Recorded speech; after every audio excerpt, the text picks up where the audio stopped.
So to create an assessment with a continuum attached, you have to have the continuum already created. If you haven't created the continuum, you have to go to a different video that's on creating a continuum. Once a continuum has been created, then you can attach it to an assessment.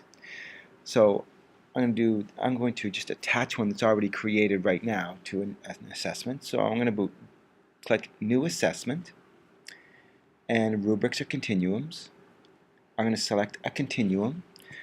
So basically this says select the continuum that I want to attach to each student for this particular assessment, and I'm going to do the writing continuum. So I'm going to press the little, you select it by pressing the little arrow beside it, and it comes to this screen that basically says if this is the one I want, press the green button at the top that says select this continuum. If it's not the one I want, I can press that little back arrow and get the one I want.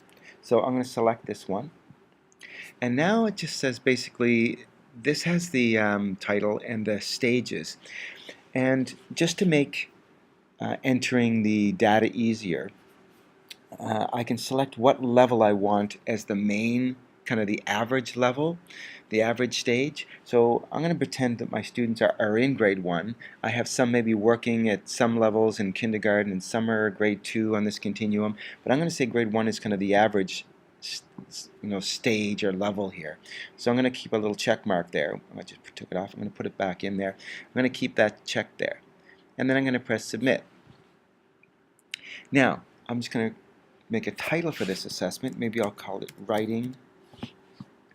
Sorry, until my keyboard picks up. We're writing. Hello. March, week 1, something like that. Subject, language arts. And I'm going to leave the value out, and I'm just going to put a term of 3. Term 3. And then I press next at the top. And I'm going to put my rating scale. I like the 3-point rating scale. So I'm just going to submit now. So I submit this. It's going to generate or attach that continuum for each student. Now this screen comes up. If I don't want to see it again, I just click in that little box. But all it's saying is you need to press this green expand arrow. I'm going to press got it. I got to press this green expand arrow to see the continuum for each student. So I'm going to go to Anita Bath. I'm going to just press that little expand arrow beside her, and this will bring up her continuum. Now you'll see it's set. It says grade 1 picture development and has a bunch of levels within that picture development. Attempting to portray actions and or events, portrays action or events, and so on.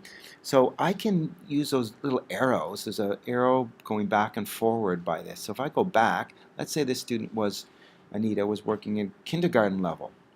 And maybe she was a level 4. She has drawings with moderate details depicting an event or events. Maybe that's where she is on picture development.